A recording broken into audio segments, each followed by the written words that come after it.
Estamos en nuestro programa Conocernos y en este momento vamos a dialogar con un empresario referente a una empresa grandiosa de la provincia de Misiones con mucha trayectoria y mucho empoderamiento también. Él es Jerónimo y está en representación como vicepresidente de la empresa Tiporé. Buen día, ¿cómo estás, Jerónimo? Buen día, gracias por la invitación. Siempre es un placer compartir en estos espacios, sobre todo académicos, ¿no? Gracias, muchas gracias por estar. Y bueno, contanos un poquito cómo están llevando este 2025 una empresa tan grande y pionera en este rubro yerbatero, entre otros más, aquí en la provincia de Misiones en este 2025. Bueno, un momento muy desafiante a nivel empresa y a nivel avances. Lo que antes se hacía para generar un poco más de rentabilidad, hoy estás obligado a hacerlo para la supervivencia. Claro. Estamos en un momento de transición a nivel mercado, en un momento de readecuación de algo que no estábamos acostumbrados, que es trabajar sin inflación. Claro. Entonces, hablando con un montón de otros rubros, es algo absolutamente nuevo. Sí. Y que cuesta adaptarse. Claro. Antes la inflación te iba tapando un montón de problemas que tenías y que no los veías, sobre todo en cadenas de ciclos largos, como es la yerba, donde vos tenés un stock de muchos millones de kilos y de pesos, que para el balance, si eso fue en aumento, te viene bárbaro, y que el año pasado generó en muchas empresas una pérdida por tenencia, porque el costo de la canchada bajó. Mirá. De inicio a cierre de ejercicio. Sí.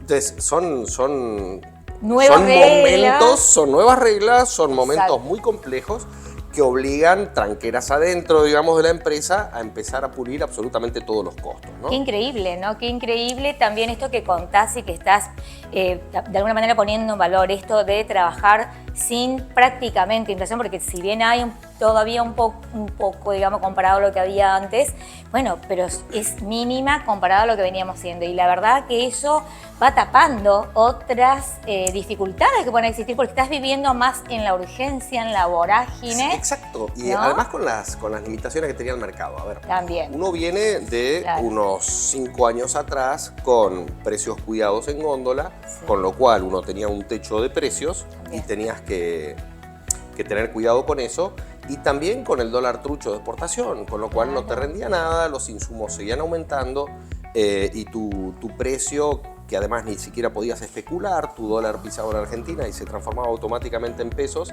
en muy pocos pesos que te daban. Entonces, sobre todo para empresas que exportan desde hace 70 años, tener que sostener esos mercados bien logrados durante tantos años fue un costo muy alto, ¿no? Recuperar capital de trabajo, recuperar todo ese tipo de cosas cuesta. Siempre tratamos de ser una empresa donde investigación y desarrollo sea una parte importante. Se vienen haciendo mejoras en cosecha con la mecanización, en secanza, donde con los años se pasó de leña a chip, a pellet y ahora a gas para adecuarse a las normas europeas. En cuanto al producto en sí, las innovaciones técnicas para generar menos cantidad de polvo, para una molienda más gruesa, para lo que aprecia el mercado, ¿no? Que es, totalmente. Tratamos de hacer lo que se vende y no de vender lo que hacemos. Bien entonces, el cliente siempre tiene la razón. Sin dudar. El impacto del e-commerce también para llegar a territorios donde no estábamos en las cadenas puntuales de esas regiones. Bueno, siempre hay tratar de avanzar y de innovar y de mejorar para con los clientes, ¿no? Las conquistas de mercados internacionales nuevos también es. Eso te iba a consultar. Ustedes trabajan mucho a nivel internacional también. ¿Cómo fue sostener esa política de exportación en estos tiempos que han sido de alta vorágine? Bueno, fueron decisiones muy complejas de evaluar. Nosotros estamos presentes en 25 países. Y poder sostener, sobre todo los más importantes, generó un esfuerzo dinerario y de decisiones muy complejo. Creo que de no haberlo hecho se hubieran desperdiciado muchos años de trabajo, muchos años de seriedad y muchos años de esa calidad bien estable que nos llevó la instalación de los laboratorios, de los procesos en el laboratorio, de las contramuestras, de la trazabilidad hacia adelante y hacia atrás de cada paquete que se despacha, con código de barra en los palets. Internacionales Sí, que son exigentes. muchos por normas internas. Perfecto. Las adecuaciones que tuvimos que hacer para normas internacionales es puntualmente Europa con antraquinonas y HAPs, los hidrocarburos aromáticos policíclicos, que tienen barreras paralancelarias, porque no son cuestiones dañinas. Han puesto esas barreras de ingreso a Europa a las que hemos tenido que adaptarnos mediante inversiones y aprendizajes. Claro, seguramente aprendizajes que sí. nuevos. Pero bueno, están ya de alguna manera una política de expansión increíble, han logrado sostener también ese territorio de alguna manera. ¿Y cómo ves las oportunidades de ahora en más? ¿Crees que van a poder llegar a más países o donde están van a potenciar y van a aumentar el caudal de exportación? Hay varias cuestiones en ese sentido. Creo que a través de la adecuación a normas, que en mi opinión van a ser replicadas por otras regiones, nos va a permitir una entrada con un pie más firme a algunos mercados nuevos.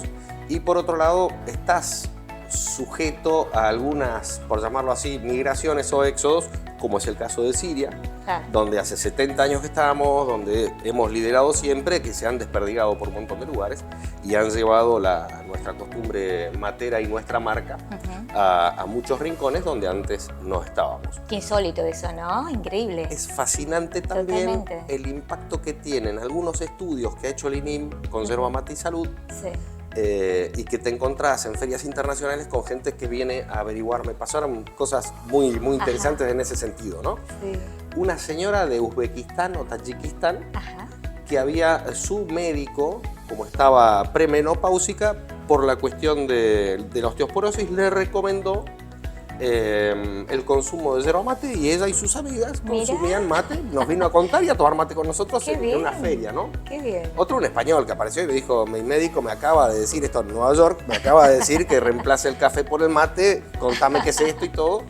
Y bueno, el Congreso Mundial de Traumatología, por ejemplo, creo que de traumatología que se hace en Austin, Texas, abrió con una conferencia del doctor Lucas Brun de Rosario sobre el mate ¡Qué increíble! Entonces, ese tipo de cosas silenciosas que se van haciendo bien, esas publicaciones en revistas internacionales, esos trabajos serios. De investigación. El de Lucas Brun es muy gracioso porque siendo él un especialista puntual, ve publicado un artículo que decía que la yerba ayuda a evitar el proceso de osteoporosis y todo. Dice, estos son unos berceros, la yerba tiene cafeína, no puede ser. Y él lanza un estudio muy complejo para rebatir ese otro y le da mejor todavía. Mira. Entonces, hay complejidades en las moléculas de las ciantinas, con la cafeína, la teína, la mateína. O sea, pero no es lo único, hay más componentes que también colaboran. Y la combinación de esos factores diferentes hace que la cafeína sea peligrosa para eso y la mateína sea buenísima le colabore para eso. Mira qué bueno, qué interesante que los misioneros también, que lo tomamos naturalmente al mate, a veces sin pensar mucho en los beneficios que nos traen a nivel salud, también vayamos comprendiendo y entendiendo esos beneficios, ¿no? Sí, sobre todo a nivel académico hay un bloque una biblioteca de más de 900 trabajos de yerba mate y salud publicados en revistas internacionales, que es accesible en una biblioteca virtual para universidades. Creo que otras personas tienen que pagarlo, pero universidades y todo pueden hacerlo libremente, donde hay cosas muy sorprendentes, muy interesantes, que están llevando despacito a este tipo de... a despertar más gustos en la gente. Pero la realidad es que ustedes, las empresas yerbateras, son las que están haciendo ese caminito de hormiga hace más de 20 años, con presencia de muchos otros países, cuando nadie ni siquiera imaginaba que salía eso de Argentina, o quizás de Misiones, como una de las provincias pioneras en la yerba mate.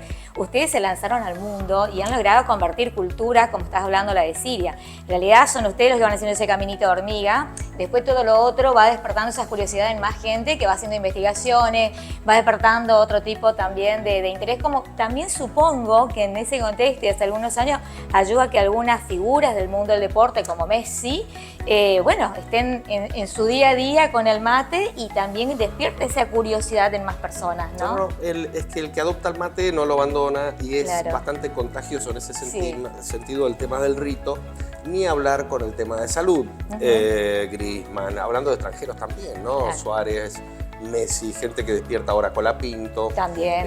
Tenés en el caso del rugby Smith, el inglés, tenés un montón de ranchers extranjeros que consumen yerba, que lo asocian con la salud y con el bienestar deportivo. Exacto. Con lo cual es una beta a explotar. Esas figuras son caras desde el punto de vista publicitario, claro que sí. Pero debería hacerse institucionalmente. Claro. Otra de las cuestiones sería atacar el tema, el mercado indio, con estrellas del cricket, que para ellos es una cuestión fascinante. Bangladesh sí, con el fútbol, que está al lado. Es verdad. Que gente, muchos habitantes, costumbre de tomar infusiones mínimo 4 veces por día, y en la época de los monzones llega hasta 20. Mirá. Entonces, poder entrar en esos lugares creo que paliaría la crisis que estamos viviendo. Serían con los nuevos desafíos que también, digamos, ese sector yerbatero se puede plantear, ¿no? Llegar a esos países que tienen muchísima población y que están acostumbrados a ese tipo de infusiones, que a lo mejor no es exactamente el mate, pero ven, digamos, culturalmente algo positivo ahí también. El INIM lamentablemente abandonó el proyecto India en un momento dado, creo que para dedicarse a cuestiones más internas, y se perdió el impulso que se había tenido, claro. Donde incluso se consigue la autorización del Ministerio de Salud de la India para el ingreso de yerba mate, y en cierta medida toman como yerba mate un producto solamente argentino. Entonces nos acotaba a nosotros el ingreso de yerba. Eso se frenó un tiempo después, pero sigue siendo para mí un proyectazo, un desafío muy interesante, replicando lo que fue el ingreso del té verde en la India, que era un producto desconocido. Hace 20 años se hizo una campaña de té verde, y hoy el 25% del consumo de 1.700 millones de habitantes es sobre 4 tazas, una es de té verde. Mira qué bien. Entonces, replicar eso, ese modelo, digamos, la yerba mate, desde el punto de vista marketing, para insertar el mate, estaría muy interesante. Y de lo que están exportando hoy hacia afuera, o mismo el mercado interno nuestro, ¿cuál es el producto que más se posiciona, digamos, a la hora de la venta? ¿Es la yerba mate en sí o es otro tipo de producto que tiene Piporé? Son mercados diferentes. ¿Sí? A ver, la yerba mate argentina en general, en el extranjero, se vende en lo que llamamos el consumo nostálgico. El argentino o el amigo de argentinos que está afuera, ¿sí? Nosotros, al haber hecho una huella tan profunda en su momento en el mercado sirio y habernos sostenido durante los años, nuestro mercado puntual es el mercado nostálgico sirio, ¿sí? A diferencia de los otros. Entonces también te genera una amplitud de mercado. En general es el paquete de cuarto kilo de Piporé tradicional lo que más se mueve, ¿no? Como principal mercado Siria. Tenemos Chile, tenemos Líbano, y después desperdigados un montón de otros lugares. Sí existen mercados de nicho para la yerba mate que no se está explotando desde la Argentina en gran medida, porque las empresas grandes en general, por menos de un equipo o un contenedor, no te tienen el teléfono, lamentablemente. Y muchos de estos mercados farmacéuticos, cosméticos, medicinales del exterior, o que los usan para hacer otros productos, sea kombucha, sea bebidas energizantes o ese tipo de cosas, son volúmenes pequeños. Entonces, las empresas pequeñas de nuestra región no tienen la formación como para exportar. Para poner esa fuerza entre todos. Para atacar esos, porque son pocos kilos. Pero en eso los brasileños nos superan, ¿no? Lo están haciendo, digamos. Esa tensión de los nichos, de 3.000 kilos acá, de 1.500 kilos acá, tienen esa cultura. Nosotros lo podríamos hacer, pero para muchas empresas es una pérdida de tiempo porque son pocos kilos. ¿Sí? Entonces, es una lástima que algunas de las empresas que pueden atender eso o no hablen inglés, o no estén inscritos como importadores-exportadores, o no tengan conocimiento y terminen teniendo palos en la rueda para llevar eso adelante. Es una de las cuestiones, creo, a nivel internacional que debemos cambiar. Bien. Y el caso de ahora está muy de moda, ¿no? Comenzó ya hace un par de años, las yerba mates blend, o sea, que vienen con otro tipo de ingredientes que son, bueno, muy conocidos aquí en la región como las hierbas medicinales, los famosos yuyos, y bueno, que estábamos también nosotros acostumbrados a ponerlos o a combinarlos, ¿no? Ahora ya vienen preparados. Ese tipo de yerba blend también está, digamos, dentro de Piporé en algún área generándose, o todavía es algo que no lo han Bueno, nosotros tenemos la línea de hierbas serranas, tenemos con naranja, tenemos saborizado para tereré, pero sobre todo hay una diferenciación porque nuestras hierbas serranas son hierbas en serio, no son saborizantes. Bien, ¿sí? Excelente. Con eso, para los mercados internacionales, se está exportando bastante a Chile. Incluso están tomando con mate caliente lo que preparamos para el tereré saborizado. Entonces es muy gracioso. Pero mientras consuman, no hay ningún problema. Sí. En ese sentido, hay que tener mucho cuidado con las normas internacionales para exportación, porque hay hierbas que están o prohibidas o controladas en otros países, ¿no? La forma de entrar al mercado indio va a ser solo a través de ese tipo de blends. ¿Sí? La India tiene 22 naciones distintas dentro del país y cada uno de ellos tiene su blend particular para lo que es el chai, para lo que es el té, para lo que son las comidas. Manejan mucho ese tipo de hierbas. Increíble. Es increíble la variedad, la cantidad y los miles de años de bibliografía escrita sobre el uso de ese tipo de cosas. Miles de años estamos hablando. Es verdad. Es más importante para el ayurveda, exactamente, que quizás la comida misma. Sí, esa es una cuestión de salud muy interesante para ellos, sí. Para mí va a ser, en el caso de India, va a ser la única forma de entrar. Creo que no toman té puro ni enfermos. Claro, siempre ni si están enfermos. Siempre es una mezcla mix de hierbas. Y cada provincia tiene sus mix particulares, tanto en comidas como en infusiones. Sí, mira qué bueno, interesante entonces. Jerónimo, y hablando un poquitito de lo que nos cabe a nosotros también como comunidad educativa, que trabajamos mucho las carreras empresariales, todas con bases tecnológicas, le preparamos a nuestros jóvenes justamente para eso, para llevar conocimiento de tecnología de vanguardia a las organizaciones donde puedan llevar a su experiencia y sus conocimientos, ¿no? Y ustedes, como empresa que está liderando este mercado yerbatero aquí en la provincia y en Argentina, han seguramente también invertido en tecnología, ¿no? Y en tecnología seguramente también de las últimas conocidas. No te quiero preguntar exclusivamente inteligencia artificial, pero quizás otras también, ¿no? ¿Quieres contarnos un poquitito ahí ese proceso? Mira, todas las nuevas tecnologías creo que son aplicables a la hierba. Hay un cambio cultural que obliga a esas cosas. Como te decía antes, lo que antes uno hacía para generar un poquito más de rentabilidad, hoy lo tiene que hacer por una cuestión de supervivencia, ¿sí? Entonces, si bien culturalmente la yerba ha sido siempre para la industria de yerba, entonces en los distintos procesos de cosecha, de secanza y de molinería, ahora ya tenés también lo posterior del marketing en sí, donde hay nueva tecnología a aplicar. Siempre se fueron dando los cambios lentamente. Había como una cultura que así lo hacía papá, esto se hace así, se hace de esta forma. Claro, ¿para qué cambiar? Y eso sí, exacto. ¿Para qué arreglar lo que no está roto? Pero bueno, en la competencia, en la carrera es contra el otro, ¿no? Claro, sí, sin duda. En ese sentido, el estar al día con la tecnología, la puedas aplicar o no. ¿Sí? Podés invertir en eso en este momento o no, pero el conocimiento de lo último en tecnología que se está aplicando, sí, por supuesto que lo tenemos y tenemos los presupuestos y sabemos que no es para este momento, pero lo vamos a tener que hacer. Bien. Entonces, ya sea en depósitos calefaccionados, en control de atmósfera para homogeneización de calidades, hay un montón de conocimiento que está, hay parte que se ha podido aplicar y hay parte que no. Que todavía falta. El cambiar los caracoles o los sinfines en los procesos industriales para que no se genere tanto polvo, que haya una molienda más gruesa, los sistemas neumáticos o los sistemas de discos que existen hoy para traslado de la materia prima del molino.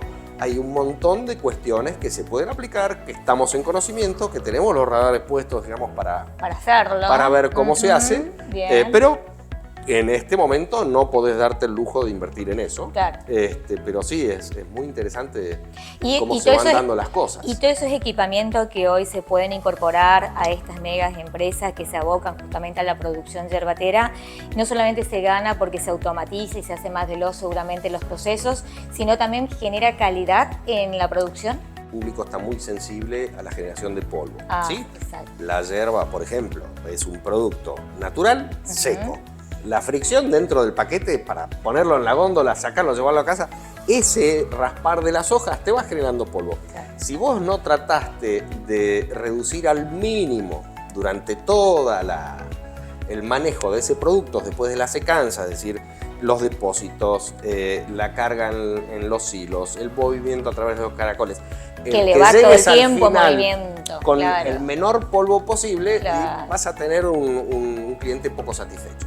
Entonces estamos llevando eso a unas mejoras continuas. Qué bueno. Que van a terminar probablemente el año que viene, pero ya se ve en el producto cómo está. Vamos a lanzar ahora al mercado una marca que ya tenemos, pero en un paquete de semiprensa, justamente para mejorar ese tipo de cuestiones. Las pruebas han salido muy bien, pero no te podés quedar. Había un brasilero muy capo que contaba que era la competencia de dos cazadores que iban al África, no cazan nada, a la noche encienden un fogón, están limpiando las armas y salta un león al medio y salen los dos a correr desarmados. Y uno le dice al otro, al cohete que corramos, el león corre más rápido, y el otro le dice, yo solo me interesa correr más rápido que vos. No. Esa es la competencia. No te puedes dormir, tenés que estar en lo último. Puedas hacerlo o no, pero tenés que estar en lo último porque... Es que más temprano que tarde muchas de estas cosas ya se comienzan a aplicar, y con la velocidad que también la tecnología está entregando tantas herramientas, y la verdad que es imposible quedarse atrás, hay que ir permanentemente adaptándose. Bueno, pero es una cultura también. El tener el personal formado, que a veces además es personal caro, y en una cooperativa como la nuestra, por ahí, ¿cuánto cobra este? ¿Viste? Es una cuestión. Claro. Ahora, si vos no estás siempre a la altura, lo vas a pagar muy caro. Lo interesante y la diferencia que hace el personal formado en los distintos niveles que tenemos, ya sea en laboratorio, en molino, en secadero, es que las propuestas las traen ellos, traen el personal formado en ese sentido y proactivo. Claro. Cuando ya incorporaste la mejora en la cultura de la empresa, da una tranquilidad y una espalda muy interesante, porque ya en su cultura empresarial el avance y la mejora está presente. Debe estar. Claro. Forma parte de sus funciones. Cuando antes era más una cuestión de empujones de... Bueno, cambió esto y yo te enteraba podías hacerlo. 10 años después que la competencia tenía determinado tipo de producción. Parte de esa cultura, de ese estancamiento que tuvo la yerba mate durante muchos años, fue la cuestión de los precios garantizados, de la CRIM o del INIME en su momento, porque vos sabías que como productor o como industrial, como estaban dadas las cosas, ibas a ganar plata. Entonces no te tenías que preocupar tanto en investigación y desarrollo, en generar nuevos productos, en generar nuevas aplicaciones. Y hoy la competencia obliga a eso. El peso de Brasil y el peso de Paraguay en los mercados internacionales también está golpeando muchas puertas en mercados donde estamos. Entonces hay que adecuarse, no hay que dormirse. Y hoy tenés que tener, para poder sobrevivir, esa chispa que antes no había, que es qué más podemos hacer con esto, qué más le podemos dar al cliente. Es que hoy la base es la mejora continua de cualquier organización, y hay que estar atento a estos niveles de competitividad que se generan en el mercado, y ir viendo las oportunidades también a través de eso, ¿no? Porque si no, no habría oportunidades para entrar a nuevos escenarios tampoco, de no mantenerse, digamos, con esas mejoras continuas. Sí, y hablando, como vos decías, de innovaciones, hoy tenés sistemas, algunos son caros, pero que te generan una capilaridad mucho más dinámica con el mercado. ¿Qué está pasando en góndola? ¿Qué está haciendo mi competencia? ¿Qué promoción sacó? ¿Qué precios están saliendo? Hay empresas que se dedican a esos datos, donde si vos los sabés trabajar, en la previa, además, antes de ir a negociar con las grandes cadenas, en vez de hacer una autopsia después de qué pasó. Claro, con el diario del lunes. Exacto. Llevarlo antes y tener esos datos antes también colabora y contribuye muchísimo, seguramente que sí. ¿Y cómo ves el mercado en Argentina? Argentina, como decimos, estamos saliendo de una época con un estilo de política y de economía, ahora estamos en otras épocas que entiendo que también estamos cambiando de época, de forma de hacer las cosas, con otra política y con otra economía. ¿Cómo ves vos con Piporé las posibilidades y las oportunidades también dentro de nuestro país? Bueno, a mí el momento me parece maravilloso. El momento me parece maravilloso de las cosas que vamos yendo hacia un país normal. Yo tuve el privilegio de haber vivido afuera, de viajar a ferias, de compartir con un montón de otros empresarios y las cosas que para nosotros hemos normalizado, cuestiones, distorsiones tan inmensas, que estos momentos donde vas sacando trabas, sacaron la hoja de ruta yerbatera, era una inutilidad que estaba del 96, sacaron esto, sacaron lo otro, y vos te alivianó todo el proceso exportativo. En muchas cosas, ¿viste? Claro. Estás mirando... ¿Puede pasar? Era posible. Era posible. Era posible, claro. Porque a veces incluso Cierto. con colegas brasileños te llamaban por Zoom y te decían, Jerónimo, ¿es cierto que esto en Argentina se hace así? Sí. Las retenciones, incluso cuando teníamos retenciones internas. Los impuestos en sí mismos, la cantidad de impuestos, los porcentajes de los impuestos. A mi hermano, un profesor de economía estudiando en Francia, lo echó de clases porque él insistía que la Argentina te retenía sobre exportaciones. Y decía, ¿usted está diciendo una estupidez? No, pasaba. Era real. Era real. Claro. Entonces, este tipo de... ¿no? Un país no puede cobrar. ¿Sí? Claro. Vos sabés que sí. Bueno, Ni hablar de cuando hablaban la inflación y comparabas con otros países. Dólar paralelo. ¿no? El dólar blue, los 5 tipos de dólares. Tremendo. Somos un país donde habíamos naturalizado un montón de distorsiones, aberraciones. Entonces ahora cuando la cuestión va clareando, por un lado parece que se fue la marea y ves la resaca y un montón de porquería que tenés que ir limpiando. Claro que sí. Pero yo creo que estamos rumbo a ser un país normal. Qué bien.